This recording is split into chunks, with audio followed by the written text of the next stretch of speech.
There's no whip too thick or trigger finger too quick that'll keep me from getting to you. I assume the risk of it. If you knew the value of my reward, you would do it too. Would you? Would you sneak out of your bunker knowing in your mind that you could be beaten to the goriest of pulps, whipped to oblivion, or transferred to the afterlife with a single shot? All for the one that you love? Can you imagine the psyche anxiety being an object of society while relying on the hopelessness of personal piety? Then take that while you sit in your fixed temperature comfort of your freedom and ask yourself, is she really asking for much? Am I prioritizing her physical touch? Are my promises being kept? Are her needs being met? Are the issues she's addressed really a stress, or do I get easily upset because I haven't matured into a man yet? You see, Nat Turner was a slave who risked it all for his woman, ladies. If he's not about that Nat Turner energy where loyalty and devotion are on display, leave his ass on the field. You're not here to play.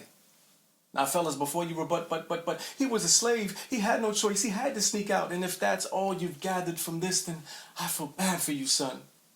Because with your 99 problems, comprehension is one, along with consideration and cognizance of a woman's responses, your consciousness a little bit clogged, bit fogged, the mucus that you're spewing a lozenge couldn't dislodge, excuses are dodged like bullets on the plantation. If a captive can sneak out, assuming the life-altering risk without hesitation, then why in the hell do I need an explanation as to why we couldn't meet and why we couldn't talk and why you couldn't return my text?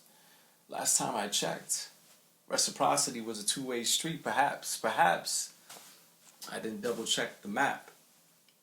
Now, I know it was a different time, but let me remind you that every minute experience that we enjoy or complain about was just a hope or an idea or a dream to them, and we take it for granted. You think Harriet Tubman said something like, I don't have the bandwidth? She had a lot more on her mind than being liked, followed, and having the latest fashions. Now, mental health is a serious topic, but here's a woman clearly going through it and still mustered up the ambition to say, but I got goals.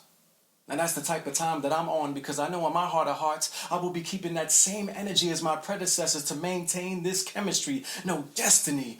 We can go together like hydrogen and oxygen, so let's just see if we could either sink or swim.